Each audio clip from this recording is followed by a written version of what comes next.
They told everyone the company had to cut costs. Thousands of jobs gone overnight, people packing boxes, crying in parking lots, updating resumes they thought they had put away forever. And then just weeks later, they quietly announced something else, a brand new executive hire. Tens of millions of dollars a year in total compensation. One person. So let me ask you something. Were the layoffs really about money, or were they about who they chose to keep?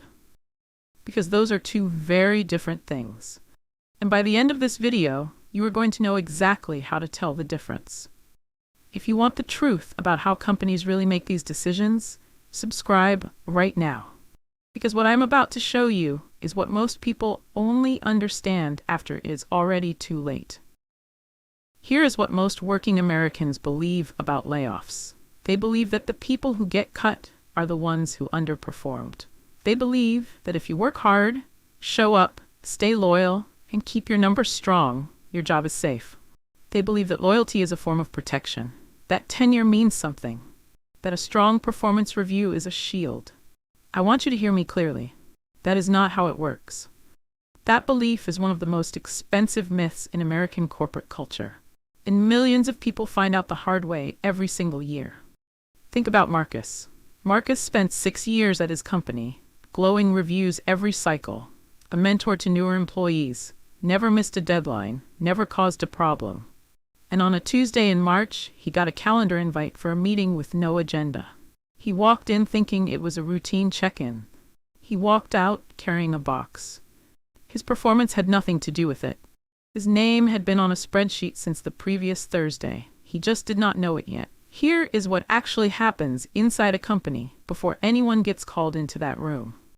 It starts at the top. Not with your manager, not with HR, with the executive suite. They look at the budget, they decide how much money needs to come out of the cost structure by a specific quarter. That number gets handed down to department heads. Department heads hand it to managers, and those managers are now responsible for building a list of names that adds up to the required savings. Your name does not appear on that list because of what you did. Your name appears because of what you cost. You are not being evaluated. You are being calculated.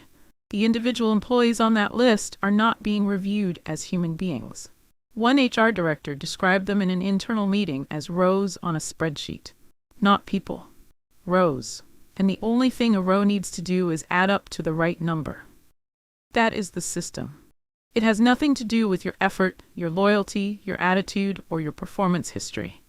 It has everything to do with math. So why does the cut almost always start at the bottom and the middle? Why are the executives in the corner offices always the last ones standing? Let me break it down. Lower and mid-level workers get cut first for 4 specific reasons. First, they are easier to replace. A company can hire someone at 60% of your salary to do a version of your job within 90 days. They already know that before your name goes on the list. Second, their work is easier to redistribute. Your responsibilities can be split across 2 or 3 remaining teammates without anyone above director level noticing the strain. Third, their roles can be outsourced or automated. A function that used to require 3 people can be handed to a contractor or a software tool. The company saves money twice, once by cutting you and once by not replacing you at all. And fourth, and this is the one nobody talks about, they are the least politically protected. No one at the table where the list is being built owes their career to you. No one at that table needs your goodwill to keep their own position. Your absence creates no problem for anyone sitting above your manager. And if your absence creates no problem for anyone powerful enough to push back, your name stays on the list. It is not about how hard you work, it is about how easily they can live without you. Now let us talk about the people who never end up on the list, because this is where it gets uncomfortable. The executives, the ones making millions, the ones who in some cases help design the very cuts being made. They survive for 4 reasons that have nothing to do with fairness. Reason 1, power and control. Executives make the decisions that run the organization. Cutting an executive does not just remove a salary. It removes access, influence, and institutional decision-making that the company depends on. Or at least, that is how it is presented. Reason 2, investor perception. When a company announces layoffs and simultaneously reports executive departures, the market reads that as instability. Investors do not want to see leadership turnover during the restructuring. So executives are protected not because they deserve to be, but because their presence is good optics for the stock price. Reason 3. Contracts and legal protections. Senior executives have employment agreements that guarantee severance packages so large that cutting them would cost the company more in the short term than keeping them does. Golden parachutes that make it financially painful to remove them, even when their performance does not justify the salary. Individual contributors rarely have those protections. You can be walked out with 2 weeks of severance and a non-disparagement agreement. They walk out with millions. And reason 4. This is the one that ties everything together. The people deciding who gets cut are never on the list themselves. They are the ones building it. No one cuts themselves. No one votes themselves off the island. The architecture of every corporate layoff process is designed so that the people with the most power over the decision are also the people most protected by it.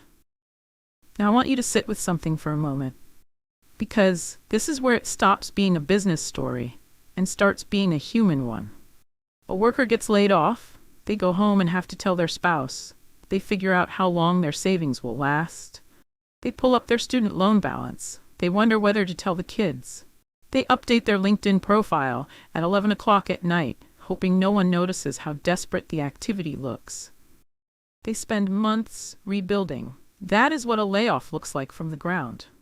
Meanwhile, the company that just cut 30,000 of those workers announces a new executive hire. Tens of millions of dollars in total compensation, sign-on bonus, equity, benefits package worth more than most of those workers made in a decade combined. And the company releases a statement about it. They use words like visionary leadership, strategic direction, and long-term value creation. You lose your job and they call it restructuring. They gain a new executive and they call it an investment. The asymmetry is not accidental. It is a feature of the system. So what is the actual formula that determines who survives and who does not? Here it is. Business value divided by salary plus visibility to power. That is the equation. Let me break down what that means for you personally. If your cost is high and your visibility to senior leadership is low, you are in danger. It does not matter how good you are. It matters how visible your value is to the people who build the list. If your cost is lower and your work is useful and present, you are safer. If your role gives you access to powerful people who would feel the impact of your absence, you are close to untouchable. And if you sit at the table where decisions are made, the formula does not apply to you at all. The people who decide the list do not appear on it. Understanding this formula will not protect you from every layoff, but it will stop you from being blindsided. Before I tell you what to do, I need to give you the warning signs, because companies do not wake up one morning and start cutting jobs. The signals come weeks, sometimes months in advance. Watch for these. 1. Your work is quietly being redistributed. You notice your direct reports are suddenly reporting to someone else. You get left off project kickoffs you would normally lead. Your meeting invites start thinning out. 2. You are being excluded from rooms you used to be in. The conversations where strategy gets made are happening without you. You are finding out about decisions after they are finalized, not while they are being discussed. 3. A hiring freeze gets announced, usually framed as routine budget discipline. It is not routine. It is the first domino. 4. Tools and contractors disappear. Software subscriptions your team used for years are suddenly canceled after renewal dates. Contractors who have been alongside the team for over a year are quietly not renewed. Each of these things gets explained as an unrelated cost management decision. They are not unrelated. They are a sequence. And the sequence has a next step. The next step is always people. If you are seeing 2 or more of these things in the same quarter, start preparing now. Not in a panic, with a plan. Here's the shift I want you to make. Stop thinking like a loyal employee. Start thinking like someone who understands the system they are inside.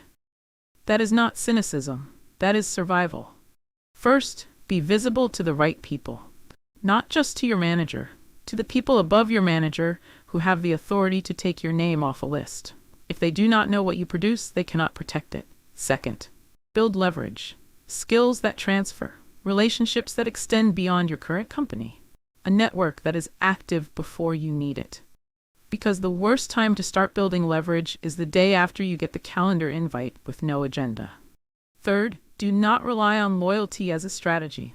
Loyalty is a virtue in a relationship between equals. A company is not your equal. It will make the decision that serves the balance sheet.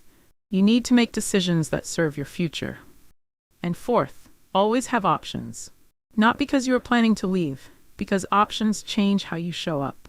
When you know you have somewhere to go, you negotiate differently. You set limits differently. You stop tolerating things that are not working for you. Options are the most powerful form of job security that actually exists. Here's the hardest truth in everything I just told you. You can do everything right. Show up every day.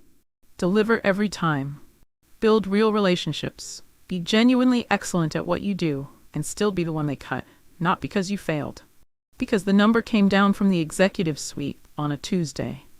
And your salary happened to match what they needed to save. That is not a reflection of your worth. That is a reflection of a system that was never designed to protect you. It was designed to protect the people who built it. The worker who got laid off last quarter was not less valuable than the executive hired this month. They were just less insulated. And insulation in the corporate world is not earned through effort. It is built through visibility, leverage, and access to the right rooms. Now you know how the system works. The question is what you're going to do with that. If this opened your eyes, share this video right now with someone who needs to hear it. Someone who is still giving everything they have to a job that would replace them tomorrow without a second thought. And drop a comment below. Have you ever seen something like this happen at your company? Or has it happened to you? I read every single one. See you in the next one.